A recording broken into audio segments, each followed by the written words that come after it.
Hello အားလုံးပဲမင်္ဂလာပါရှင်မိတ်ဆွေခင်လေးပါကိုယုံကြည်မှုတွေတောက်ပြီးတော့เนาะကိုစိတ်သက်သာစိတ်ငြိမ်နေရပြီဘာလို့လဲဆိုတော့เนาะအိမ်တော်ကြီးအစီအမပြေလို့เนาะကိုเนาะအဓိကအဖြစ်ခမမှုတွေအားနေပြီးတော့အစိုးရအားနေနေတာတက်လုံးအားမကောင်းတော့တာအမောမခံနိုင်တော့အဲ့ဒါကြောင့်မို့ကိုယုံကြည်မှုတွေတောက်ပြီးတော့စိတ်သက်ကြအားငယ်နေရရဲ့ဆိုရင်ခင်လေးတို့ရဲ့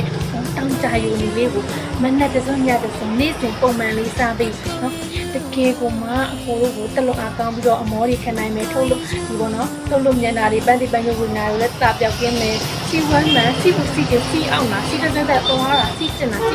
အစပို့ပြီးတော့ကျမ်းမာရေးအတွက်လည်းအဆင်ပြေတယ်မို့အကိုတို့အိမ်တော်ကြီးရောကျမ်းမာရေးရောအဆင်ပြေနေမယ်စိတ်ဆန်းကောင်းတက်လက်ပဲဖြစ်ပါတယ်ရှင်နော်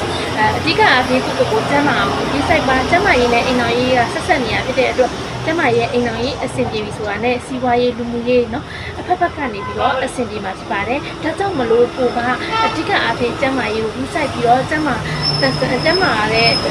ကျမ်းမာပျော်ရွှင်တဲ့မိသားစုလေးကိုပန်းဆိုင်နိုင်ဖို့ခင်ဗျတို့ရဲ့တောင်တယူအနီကိုသုံးဆွဲပါလို့ကဲခင်ဗျတို့မိတ်ထီလာမျိုးကနေပြီးတော့အညာမောင်လေးကိုပြန်ပြောကြနေမိတ်ထီလာပင်ရင်တိုက်ရိုက်ကိုယ်တည်းပြောဖြစ်ပါတယ်ရှင်လိုချင်တယ်လိုအပ်တယ်ဆိုလို့ရှိရင် TikTok ချက်ပေါက်မှာလည်းလာပြီးတော့မာယူအားပေးလို့ရတယ်ခင်ဗျရဲ့ Viber နံပါတ်39ခွင့်ရှင်9ခွန်မှာလည်းလာရဆွတ်တယ်ပြီးတော့မာယူအားပေးနိုင်ပါတယ်ရှင်ကဲကျေးဇူးအများကြီးတင်ပါတယ်